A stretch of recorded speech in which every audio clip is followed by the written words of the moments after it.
Hey guys, welcome back, it's Meg. Today we're going to be talking about legendaries in 9.2 for Mistweaver, both in keys and in raid. I'm only really going to be talking about Venthyr and Venthyr combinations in this video just because it is our best covenant for both keys and raid. In this video we're going to talk about Mistweaver legendaries as well as the Covenant legendary.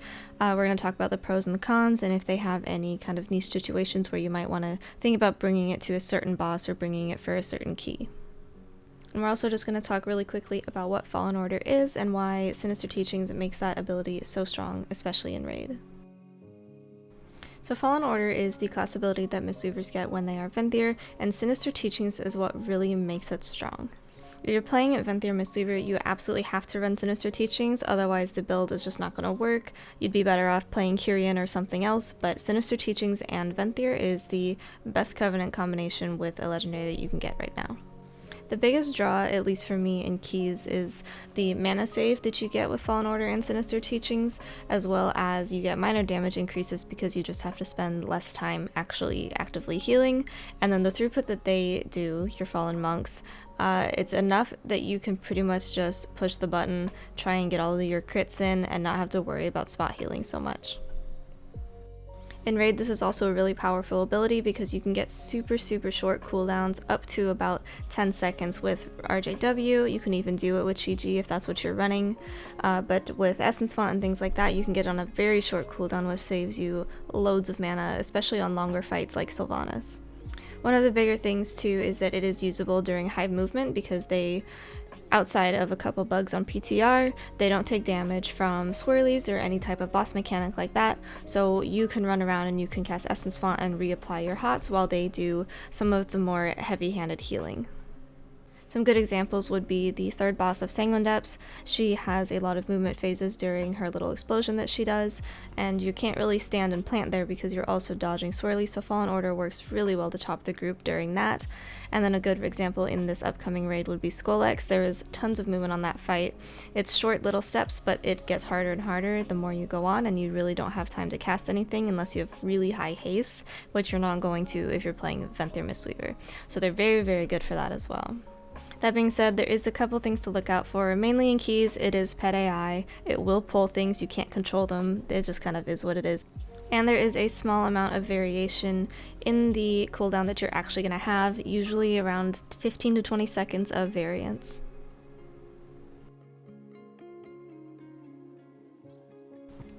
First up for our class legendaries, we're going to go ahead and start talking about Ancient Teachings of the Monastery. This has been the talk of the town. This is what we used in Season 1 when we were not Venthyr. You would use this as Necrolord, and you would also use this as Kyrian.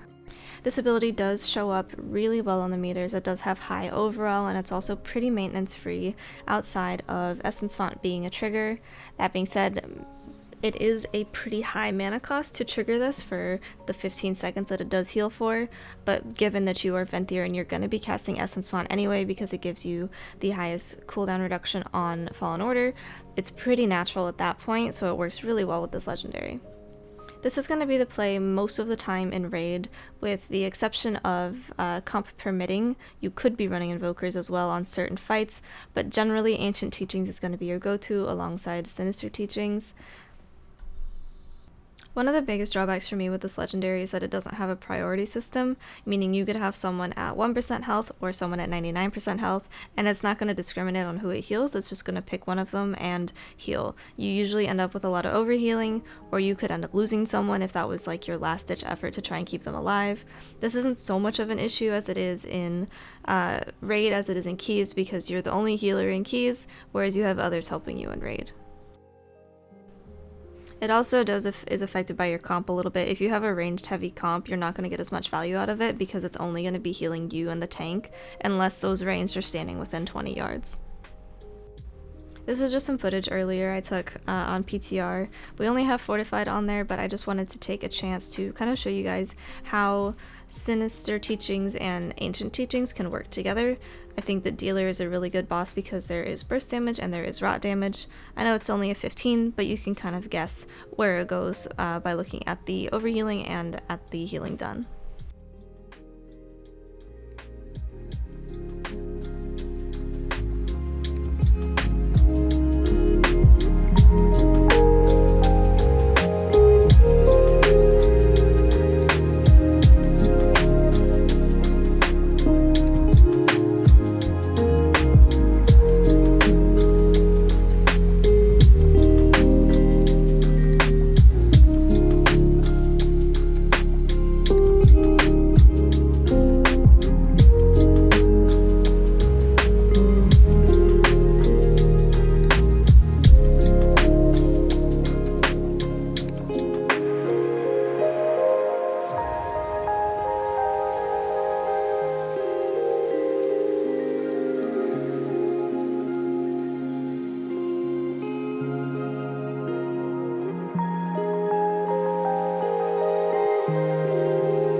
I wanted to give you a little bit of a situation where the damage patterns might be a little different, where they're a little bit more bursty, and so you can see Sinister and Ancient Teachings working together at the same time, rather than one kind of trading off for the other.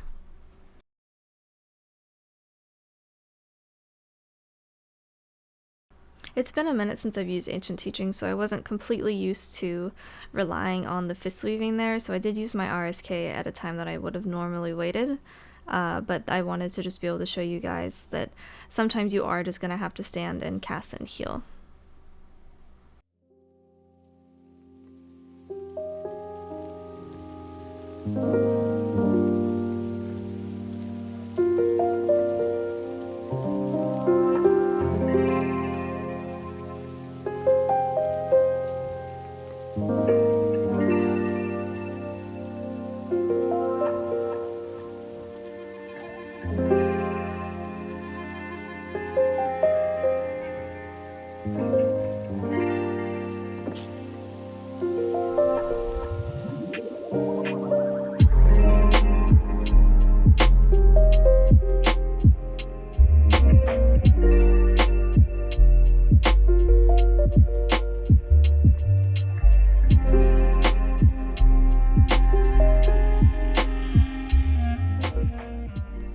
This is just a screenshot of the meters from that DOS that we were in earlier.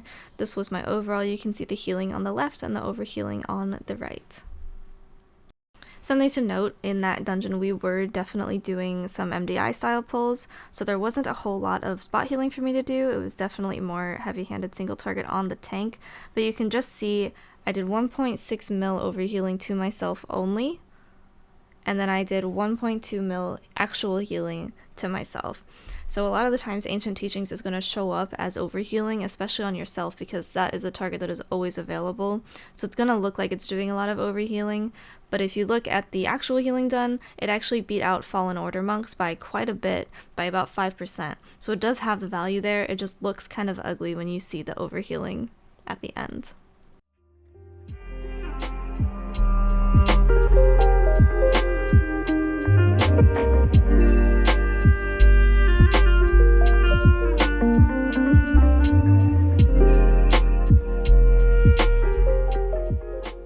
The next legendary that I want to talk about in conjunction with Sinister Teachings is Invoker's Delight. I had a lot of high hopes going into this testing with this legendary. I was really excited to see how it did in keys, and I was really excited to see how it did in raid, given the circumstances. It does do a lot of healing, but I think the biggest drawback is that it is an extremely high mana cost if you're using Yulon, which in raid you most likely would be. It's really unfortunate that it is reliant on a innervate, or you just have to deal with the fact that you're going to be missing a good chunk of your mana after that at only a 3-minute cooldown. So that is something that you're going to kind of have to weigh. That is something that is comp dependent, and that is something that is also fight dependent. If you have an innervate available, that's great. Invokers will do well. But it also does depend on the fight and the type of damage that you're taking, if it's more bursty or if it's more rot. You do have the opportunity in keys to actually use invokers for things like the Shards of Halkias in Halls of Atonement, or like we saw in the last section with Ancient Teachings, it would actually do really well against the Bowbreakers and Mists as well, in addition to certain bosses, think Sanguine Depths or something like Spire's last boss. It also just feels good to get more value out of our Celestials, given that Fallen Order carries so much of our healing in raid and in keys, to kind of pass on a 3-minute cooldown that we really identify with as a class kind of feels bad, so to give them that extra bit of value, it actually feels really good. The problem is also that in keys you might get a lot of overhealing. This is just because there's only 5 people, so you're gonna kind of waste most of it. So I'm not quite sure if I've liked it in keys or not yet, but in raid it's actually been a lot of fun. This is from the first boss of the new raid. This was during our mythic testing. I did this one without an innervate, and you can see I'm already at like half mana, so it's not super great to do without at all because it is such a massive mana cost, but when you have an innervate at your disposal, it is actually a pretty significant amount of healing.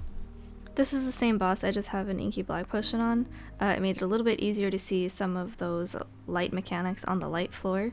On this one I do have an innervate, and I think I actually popped a little bit early here, but this is where some big AoE group-wide damage comes out. Everyone is nice and stacked, so it works really well for Yulon.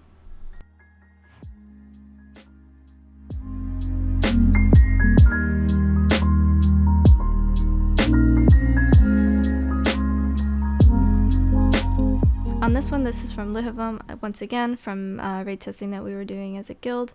I do have Innervate and Lust here, so I'm just going to go ahead and start spending my Enveloping Breaths. Even though we have a high throughput healer comp, I still cap out at about 20k HPS, so with a different comp that could have the potential to be much higher.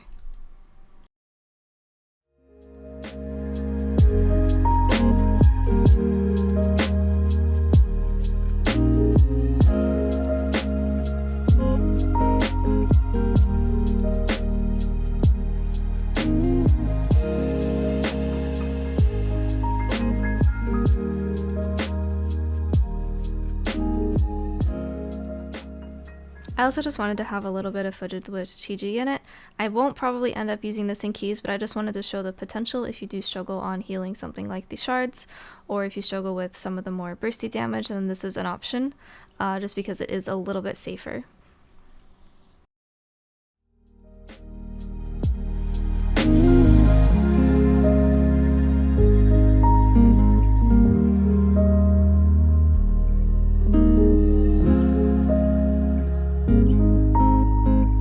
Lastly, I just wanted to talk about some other options that we might have. We have Fatal Touch, which has been brought up a couple of times in Discords and in stream and things like that. This is the only damage increasing legendary that Monk gets. This is the only thing that actually gives us a direct damage increase. Execute's really nice, especially in things like the other side, because you do have those totems that you need to kill, so that can be really helpful in that situation, or certain affixes where you really need to get one single target dead, because then you could be using that fairly frequently, something like the Gargans in halls. It's not really anything to call home about. It's not a great legendary. I'm not holding my breath on this one being good, but I'm willing to give it a shot on PTR. It's just really weak compared to everything else that we kind of get, so this might have its uses in like one dungeon, maybe two, but I don't think that I will be picking this one up. And lastly, we have Tear of Mourning. This is what we used also in Season 1 as you got into higher keys. You could use Ancient Teachings of the Monastery until about 20s, and then you'd want to swap to Tear of Mourning. There's nothing really bad about this legendary. It's just kind of It's just a little bit underwhelming. It doesn't really change our playstyle a whole lot. It's more of just passive mana saved. You kind of save some time with your Vivifying so you can indirectly do more damage, but that's kind of the draw of Sinister Teachings. So I'm not going to say that this legendary won't be used, because it could absolutely be used on weeks like Grievous, or tyrannical weeks, or bursting weeks. It definitely has its uses, and it's not a bad legendary. It just doesn't bring quite as much as something like Ancient Teachings does. That is all I have for you guys today. I hope that this was helpful. Keep in mind that it is still very early and these are all predictions. There's also other Covenant legendaries or tuning or Covenant changes that might be happening in the next couple of weeks or months while we're waiting for 9.2 to drop. That being said, I'm not going to be updating this video, but I will be updating the guide. I will have all of that up to date to my best of my ability. I usually look at it about once a day, so if that is something you're interested in, that will be linked in the description down below, as well as the Mistweaver FAQ, all of my socials if you have any questions or comments or just want to watch more Mistweaver content. But I hope that this was helpful. I will see you guys in the next video, and thank you for watching.